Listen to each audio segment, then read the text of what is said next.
Ladies and gentlemen. Good evening. Are you ready? Okay, here we go. You're listening to the Deal Room Podcast. Join us as we bring you the inside scoop on business sales and acquisitions. Get across trends in the area and hear the industry's best recount their real-life tips, traps, and experiences. Now, here's your host, Joanna Oakey.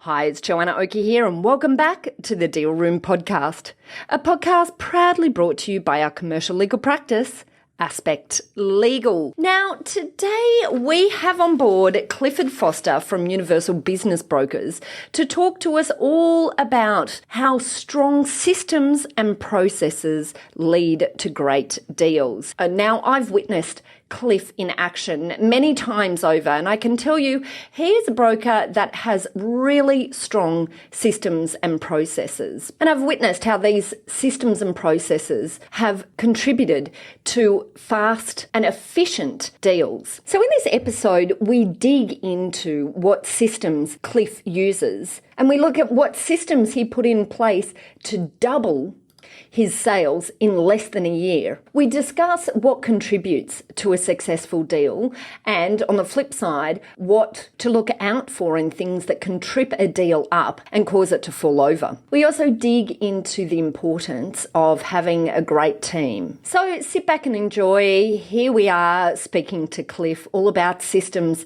and processes enacting in the sale of a business.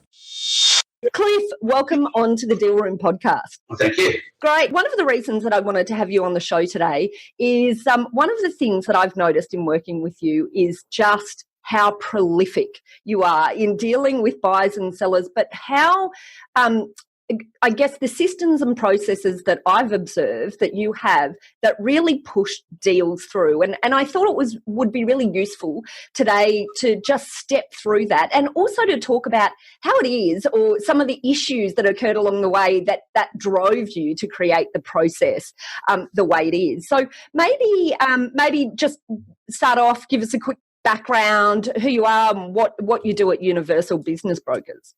Okay, so I've been a broker for 10 years. I started off at a big firm.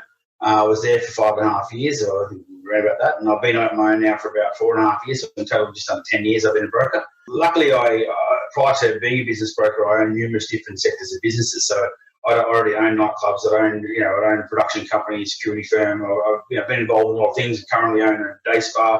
So I feel a bit like serial entrepreneur, Cliff, the true serial entrepreneur.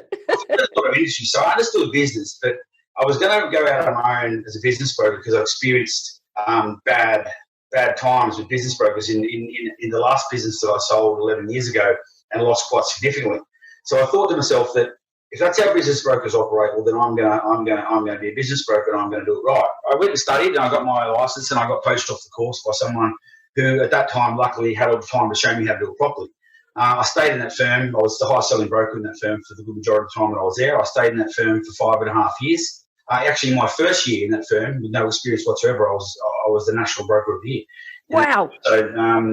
So luckily I was show probably, but I had that an asset and understanding of business to be able to obviously understand vendors and purchases and what they're after and what they need to be able to get a deal across the line. So luckily I showed the systems and the ways to do it properly. And straight away picked it up to the point that I was good at it pretty well straight away. So over the time, I just kept going and got to a point where I thought, well, now it's time to go it alone. I picked up the skills that I needed, which I then took with my own systems and my own measures to be able to sell a business and implement it in the Universal Business Brokers. So when I started Universal Business Brokers, I had a system that I had in my mind that I wanted to use. So I had a database, a CRM developed that I thought was the correct one.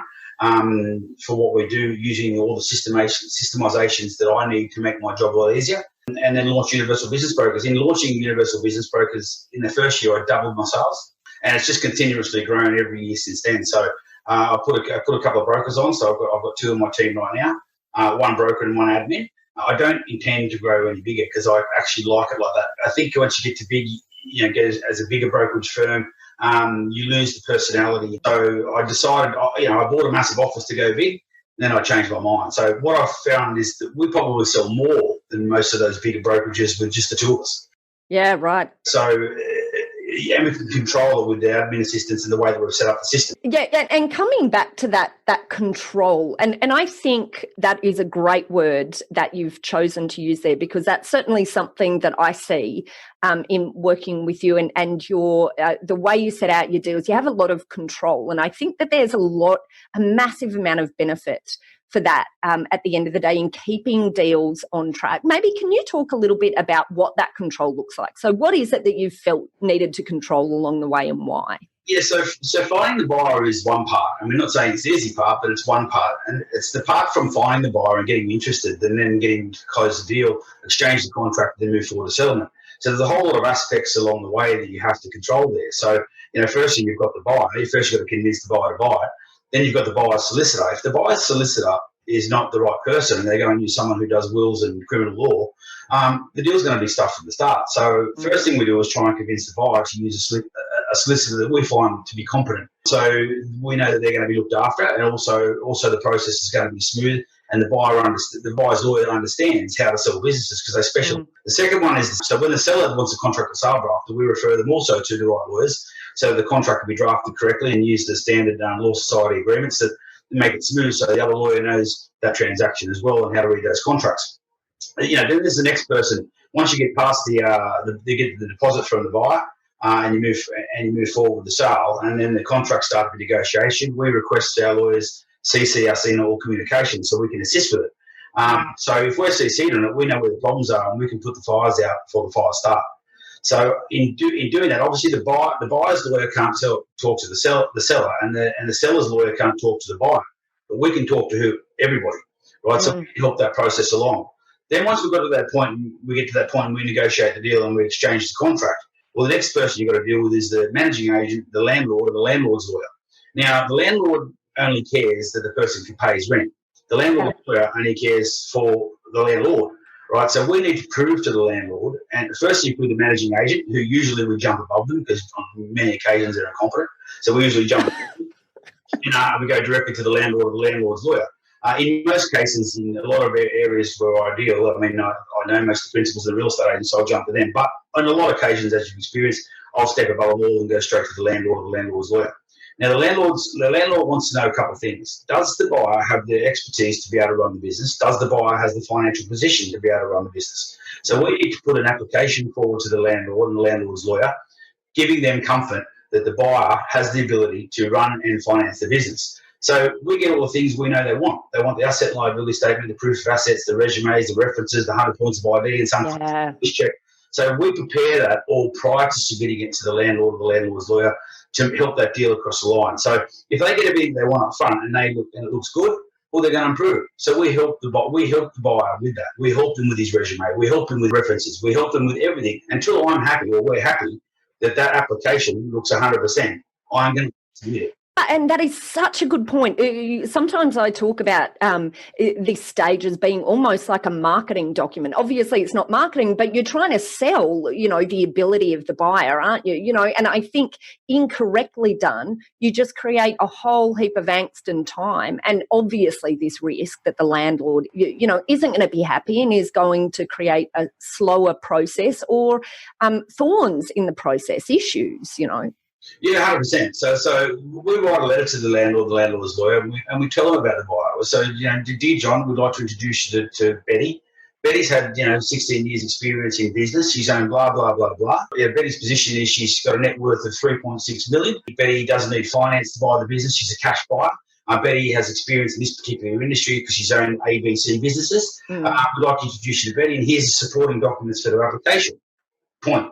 Asset and liability statement, proof of assets, and we give them all the stuff they need. So first we tell them about them, then we prove everything about them. So the landlord goes, yes, they have owned this particular type of business before. Yes, here's their bank statements. They have got this, 300, 400, 500 grand in the bank. So the landlord gets that one document, and usually a decision is made off the first email. So usually the landlord looks at it and goes, yeah, that all stands up. Right, so he gives it to the lawyer, and the lawyer does the assignment document. So if it's not done that way, a lot of brokerage firms I know, they try and find the buyer. If by some chance they find one, they flip it to the vendor's lawyer, or they send out the sales advice, and their job's done. They sit there and wait for their commission. Well, deals will fall over. Yeah. The only way to do it is to control it all the way through, even as far as, helping them fill out applications for a liquor license or their application for outdoor seating or, the franchises that we deal with, Anytime Fitness and places like that, we actually do the application for the franchise. So we help them with everything, and they prefer we do it because they know if we do it, it's going to be done right. Yeah. That is such a good point. And you earlier talked about the importance of having the right team, so the right lawyers on board, lawyers who understand the business sale process and know how to work through it commercially, and other team members. I think it'd be useful maybe to talk about what issues led you to that, because I'm sure you didn't start with that as a position. So how did that evolve and why? Yeah, so I found that at every step in the process, there was always a kink in the process that made it harder. So the right professional service that we recommend, it just helps the job along easier. And these particular professionals, we know they're competent enough to make sure the deal gets across the line for the vendor and the buyer, protecting them both. So we went one step further. As you know, we've just built a new office. Internally in that office, we're going to have business insurance. We're going to have, as an individual professional that we choose to be in our office. Legal. So we're going to have two law firms that we're confident that we'll work with, like yourselves, so that we can either supply a buyer with a solicitor and also a seller with a solicitor, so they can be protected. Also, a finance broker. We've got a finance broker coming in who I've just personally dealt with on buying a couple of properties, and he's unbelievable. So I've invited him into the office, and he's coming in. So we're just trying to get insurance, digital marketing. These are all the people who are invited into our office to take space in our office, so that we can manage that process, or offer that service or these professional services to our clients and recommend them, because we know these people are going to do the right job. The one-stop shop. And I thought, do I employ these people and do I do it myself? No, I don't think that's feasible. I think that to choose the right professionals and invite them in, so that when they come in the office, then they obviously will refer as much as we can to them, so that they can look after the whole transaction on our behalf, and all be in that one office, so we can get the deal to be a lot smoother than, say, ringing a solicitor up or an accountant up that's always in a meeting. Well, it's going to be hard if they're going to be in a meeting because they're sitting over there. So that's where we're moving forward. That office is getting built as we speak. That's settled in June, and then the build will start. Professional boardroom space. So we'll have a couple of big boardrooms in there with all the necessities with so people can come in and get a coffee, tea, soda, water, or whatever they want. It's all going to be there in that one office, so that we can make it a very, very professional 5-star environment. Brilliant. And one of the things I'd also like to talk about is your marketing approach, because I think that's also something that is a little bit different in relation to what you do. So maybe can you run us through how you approach the marketing side and why it's a bit different? Yeah, so there's the old school marketing, which people do, which we do as well, which is all the websites. We're on all the websites. So that's not where we're selling most of the businesses. So websites are great. There's an active buyer looking to buy a business, and they're searching around on there, and they're looking to buy one and they inquire about it. But there's not always going to be, or in most cases, not where we find the buyer from. So obviously social media and the internet now is the preference in our marketing, we invest quite heavily in. So I went and studied social media marketing quite intensively, to a point where we go to a marketing company at one point and found out we did it better. So we actually programmed the back of these social media outlets. Be it Facebook or LinkedIn, to actually send our advertising out directly to people who we think might be interested in buying it. So as I explained before, it's like shooting a shotgun at a duck. If you stand up 2 meters away, you're going to shoot the shotgun, the pellet's going to come out, you're going to hit the duck. Whereas if you stand 100 meters away, you're probably going to miss the duck. So what we do is program in the back of the social media campaigns for direct social media marketing, so that we're up close, we're hitting the duck. So we might spend a certain amount of money to try and target that demographic or industry of people. For example, if I'm going to sell a plumbing business, well, who do I want the ads to go to? Well, I want them to go to plumbers. I don't want them to go to mechanics. I don't want them to go to beauticians. I want them to go directly to plumbers. So we program and look at the demographic area or the surrounding of where we think people would want to buy that particular plumbing business or that particular gym or that particular engineering firm, and then we shoot the marketing out directly to those people. So to give you an example, a recent ad that we just done for a building company, we put it up on all the websites. We had 6 inquiries in that 14-day span through the business for sale websites, and we had 27 through Facebook. Wow. So, and a recent transaction I just done with you, Joanna, is that with the plumbing company that we sold, that was off Facebook. So, we never got that buyer. That buyer wasn't actively looking on the websites. It popped up on his feed, commercial plumbing business for sale. That's the man who bought it, right? So if you don't do that types of marketing, you're going to lose a lot of buyers. I'm going to say that not all, but at least half, or the majority of businesses that we're selling at present, we're getting through the social media avenues. That's fascinating. And because, the buyer of this business was a client, even before he went along and bought the business that you had for sale. And I know he was interested in buying another plumbing business, but I don't think he was at the point then of actually going through, the for sale websites or engaging in an active campaign of looking for businesses. So the fact that you reached him at that point, I think, is testament to the process. But I've also spoken to businesses, and I've known of businesses in the past that have been sold via social media marketing campaigns where there've been issues because the buyers aren't necessarily ready to purchase. So do you find that has that struck you as a difference in terms of potential buyers that come via social media versus the traditional, Yeah. Look, the websites, honestly, you can say 90% of inquiries aren't ready to buy anyway, no matter where you get them from. So, yes, social media, you're going to get a lot. A person looking on the business for sale websites is actively looking to buy a business, and they're looking for a gym and they're looking for an engineering. They're searching for that particular type of industry. Whereas off the social media campaigns, it's obviously popping up on every plumber's business or every personal trainer or investor's feed, and they're looking at it going, oh, that's interesting, submit. Doesn't mean they want to buy, they're just interested to know what we're talking about with that particular business. So, yes, out of those 27 inquiries, for the plumbing business, I would say at least, maybe 18 of them were plumbers. But most of them were just sticky beak and trying to find out which one it was and what contracts they got, and somehow trying to get that information out of us, which they're never going to get.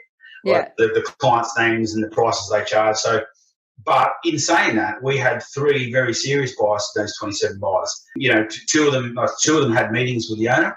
One had 2 meetings, one had 3 meetings, which we don't usually do until we're talking money. But I felt they were serious enough to buy it, and immediately he bought it. So, as you know, with that same process in that as well, there was a lot of hiccups along the way with coronavirus and that sort of stuff that we had to be a little bit constructive in how we settled that deal. Obviously with an earn-out at the end, and which was, could have been a point where it fell over. So we negotiated an earn-out structure that we know that they're going to be successful at, because predominantly this particular plumbing business does hospitals and nursing homes. We know it's going to do okay. So the vendor was happy with that, and so we did an earn-out towards the end, which saved the deal towards the end when it looked like it might have fallen over. But, social media-wise, I can't talk highly enough of it. I mean, it's grown my business, and I invest heavily in it. Yeah, fascinating. Okay, brilliant. And one last question, just back to one of the things you talked about right at the beginning. You talked about moving into your own practice and your recognition of systems, that systems would make the whole process useful, and then subsequently you doubled the amount of businesses that you sold or had sold prior to that. What are the key systems that you created then, and what are the key systems that you think are important now? Well, it's the structure in the way you sell a business, right? So as I said, 90%, if not 95% of people are just going to waste your time. So the systems that we use is basically when they first inquire through the website or through a social media campaign, we then send them out a link to an online confidentiality agreement. So once they've signed that online confidentiality agreement, doesn't mean they're going to get the business, because you can put whatever name you want on there, Joe Bloggs, John Citizen. So then we want to qualify firstly before we start working with this buyer that John Citizen is actually named John Citizen, and he does actually live at 127 Dubbo Road, Dubbo. Right, so we then ask for a copy of their driver's license. If they're not willing to provide their driver's license, which many try not to, they're probably not a serious buyer. Because what a great filter! Simple. Guys, take off your date of birth and take off your driver's license number. You've already given me your name, your email address, and your home address. So there's nothing else on your driver's license other than your driver's license number and your date of birth that I haven't already got. So if you are really John Citizen from 127 Dubbo Road, Dubbo, and that really is your address, and that really is you, well then just send me a photo that proves that. So we probably get rid of 50% of our inquiries just on that, because in this industry, obviously, there's a lot of cutthroat type situations where there's other brokerage firms and real estate agencies and mergers and acquisitions firms trying to find out the address to your business so they can try and send their buyers in, which they probably haven't got. But so we get rid of them. And over the years, I think most competitors have realised they're not going to get too much out of me because I work out who they are. So even if they give their driver's licence, that's fine. They're still not going to get the information unless I'm comfortable with it. But even before I've sent that request, I've researched you on social media. If I can't find you on Google, well, you don't exist, right? So I Google, I LinkedIn you, I Facebook you, I look at who your friends are, I put in certain people's names into your feeds so I can actually qualify. If I do find you and I can see, yes, you're inquiring about a gym and you're an accountant or a lawyer or a doctor, who is the most people to buy those things, and you do actually live in Miranda or wherever you live, so if I can qualify that, I then feel comfortable. Doesn't still mean I'm going to give you the address. So then you're going to get a call from us, or more than likely you're going to call me if you're a serious buyer, because serious buyers called you and don't wait for me to call them. Yeah. I'm still going to call you. So I'm going to call you twice. If I call you and I leave a message, you don't answer the phone, I'm going to leave a message saying it's Clifford from Universal Business Brokers calling you about the business you inquired about. Here's my number, please give me a call back. I'll do that twice. If after 2 phone calls they don't ring you back, they're not a serious buyer. But even if they are, the answer, or they ring me, generally then I'm going to qualify you. So, for example, I'll use a plumbing business for sale, or for example. Okay, so first question I'm going to ask you is, are you a plumber? And if they say no, I'm going to say, well, why are you looking at a plumbing business? Oh, I've got a friend who's a plumber. What's your friend's name? My friend's name's John. All right, well, give me John's email address, phone number, and I'm going to send him a confidentiality, get him to fill it out, and then I'm going to talk to John. So I don't deal with the friend, I deal with the buyer. Right. So most times people are just trying to get your information with no intention to buy. So we eliminate that many. I will say 1 in 5, maybe 1 in 6 people that actually inquire about a business that I'm certain will actually get the address. So, but if I do ring you and I say, hi Peter, you've inquired about the plumbing business, there's a couple of questions before I give you the details of the business. Are you a plumber? Yes, I am a plumber. Business on the market at $485,000. Do you need assistance with finance? When I ask that question, I'm not asking that question because I can assist them with finance, but I'm asking that question to trick them into give me the wrong answer to decide whether I give them the business or not. If they say, yes, I do, and I say, okay, it's $485,000, how much finance do you need? If they say $485,000, I said, that's fantastic, but have you got equity in property? They say no. I say, you got any money at all? They go, no. Well, why are you ringing me? Go on. So I qualify them. And if they say yes, actually no, I don't need finance. I've got another small plumbing businesses. Have a good equity in property. Yeah, mate, I actually own my property outright, but I don't need it. I probably do need 50% finance, but I've got 250 that they're a buyer. And once they've made me feel confident, then I'm their best friend. Yeah. Give me the information they need, and I'm going to help them with anything they need to be able to feel comfortable to buy this business. I'm going to tell them all the fantastic things about the business. For example, obviously, the last one we just sold, they've been in business 42 years. The gentleman's retiring. He's happy to stay on call, and all the positive things to make them feel confident to buy the business and work with the accountants and the lawyers and everything. And then, when that buyer moves forward, so there's more to it. I'm then going to refer them to professional services. For example, I'm going to say, have you got a commercial lawyer? I've got a lawyer. I'll go, does he do professional business sales law? No, he wrote me Auntie Betty's will. Don't use Auntie Betty's lawyer. I'll tell you what, I'll give you a lawyer who I think you should use, and these are the reasons why. Do you need assistance with finance? I once got finance on a car. I don't use that bloke. Use Matt. Matt's fantastic. He'll get your finance. He used to be the boss of Westpac Bank Commercial. So I then help them with the professional services they need to be able to buy the business. Because then if I give these professional services, that I feel confident these guys will get the job done, and I don't, and we all work together to get the deal done. So all the systems that we use, every email we send out is templated. So I wrote them, and over time they've changed, and they will continue to change until I feel they'll just continue to change. Just things change, and to get it perfect, I feel pretty good.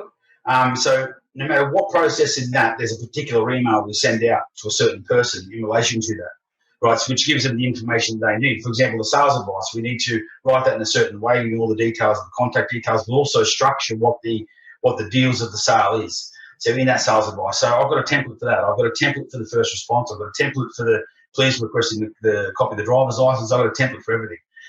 Even for the oncoming, the vendor that's going to come on with us, I've got a template for him to give to his old broker who didn't sell it to eliminate the agency agreement. So, I've templated the whole thing as best as I can to make the deal as smooth as possible.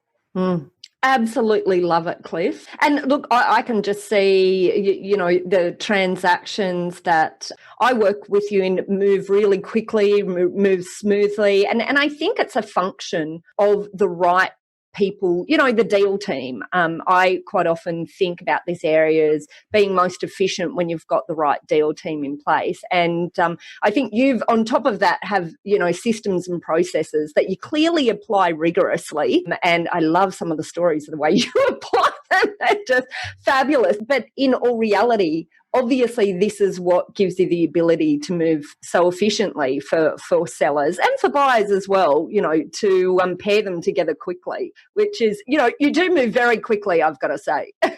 Yeah, well, that's time is of the essence. I mean, people can change their mind, right? So you want to get them into that contract and exchange that contract as fast as possible. So the process that we take too is not wasting our time with non-serious parties. So once we get to a point before we do introductions with the buyer to the seller and that sort of stuff, in some cases we'll do it prior to a deposit being paid. But if you're a serious buyer, I'll give you enough information to make a decision on whether you want to buy that business. And nearly any answer they ask me, I'll know, because I've researched the business, I've had meetings with the owner, I have a good understanding of what that business is and how it operates. So generally, I can answer their questions, but I'm not going to set up little meetings, because I've had many hundreds of little meetings when I first started out as a broker, when they just come with a whole lot of silly questions that I could have answered for them and waste the time of the vendor, myself, and the buyer. So once they've got to a point where they're a serious buyer, I then want a deposit. So before I move forward, before they get a contract to start, to then review and start costing money for both buyer and seller negotiating contracts, I want a deposit. And as we all know, a deposit's 100% refundable up until exchange of contracts for any reason. So I make them feel comfortable with that in an email. Once I've got a deposit, so for example, a $500,000 sale, no one puts $50,000 in your deposit in your trust account unless they're dead serious, right? So usually what I find is if the deposit goes in, 95% of the time the deal will happen. It's just once the deposit goes in, we send out the sales advice. We then help the buyer and the seller through the whole process with their professional services and all the documents and information they need to feel comfortable for that sale to go through. And by using the right lawyers and the right professionals, the deal will go through. Yeah. So generally, once we get to that point, we found once the deposit's given, I'm not saying we haven't refunded deposits, because we have, but 95% of the time the deal goes through. Yeah. Look, awesome, Cliff. Thank you very much for all of your tips today. Any parting tips that you have for, I guess, vendors who are looking to sell? Anything that you think is important for them just to be aware of leading up to that sale? Look, I do. I mean, to give you an understanding of the business broking industry, it's now changed, because I actually sit on the board of the Australian Institute of Business Brokers. I'm one of the directors of the association. There's a lot of business brokers that have come in the industry. They, prior to now, used to be able to do a 7-day course of college online. And off they go with their suitcase, and they're a business broker. Yeah. They've never owned a business before. They don't understand how to operate a business. They don't understand the needs of the vendor and the purchaser. So there's a lot of them around. And a lot of these guys are running around, so doing it so significantly cheaper than the professional brokers. That's because they've got no work, right? So I always say be wary of the cheap guy. I mean, if you buy the old car, the old Datsun 120Y, you get where you get, it breaks down the road. Where you keep driving, right? So I always say to vendors to be very careful of the cheap guy. I'm not saying that we're expensive; we're definitely mid-range. But I mean, I always get the people who come to me, the vendors, saying, "Oh, you're this and that guy is $3,000 cheaper." I go, "Well, go get that guy to do it," But gotta be careful of that guy, because that guy will usually get their client back, or we've taken another 3 or 4 clients off them. So it's important that vendors feel comfortable with their broker. Do some research, or maybe ask some questions like how many they sold in that industry, what is the success rate from listing to sale, what are your marketing strategies, how do you do it before you make a decision on what broker you use. Yeah, brilliant. Okay, wonderful. And Cliff, if anyone listening to this is interested in getting in contact with you, or if you're an accountant out there and you have a business owner that's looking to sell, Cliff, how do they get in contact with you? Yeah, we get referrals of lots of accountants and law firms, so they feel confident with us. But it's quite easy. You can either ring me or email me, or go on my website universalbusinessbrokers.com.au, or get me on my email clifford@universalbusinessbrokers.com.au, or give me a call on my mobile 0422 486 277, or my 1300 number 1300 001 303. Brilliant. And if you are running along the beach right now listening to this, lucky you, or on your commute into work and you haven't got a pen handy, don't worry. Just head over to the show notes and we'll put all of those details in there. Cliff, thank you so much for coming on to the show today. Thank you for having me. Well, that's it for this episode, all about how strong systems and processes lead to great deals. If you'd like more information about this topic, then just head over to our website at thedealroompodcast.com, where you'll be able to download a transcript of this podcast episode if you'd like to read it in more detail. There you'll also find details of how to contact Clifford Forster at Universal Business Brokers. And of course, you'll also find details of how to contact our lawyers at Aspect Legal if you or your clients would like to discuss any legal aspects of sales or acquisitions. We have a number of great services to help guide businesses through the sale and acquisition process, and we work with clients both big and small. So don't hesitate to book an appointment with our legal eagles if you'd like to find out how we might be able to assist. And finally, if you enjoyed what you heard today, then please pop over to Apple Podcasts or your favourite podcast player and maybe consider leaving us a review. And while you're there, make sure you hit subscribe so you can get the Deal Room podcast delivered straight to your podcast player every week as we release. Well, that's it. Thanks again for listening in. You've been listening to Joanna Oakey and the Deal Room podcast, a podcast proudly brought to you by our commercial legal practice, Aspect Legal. See you next time.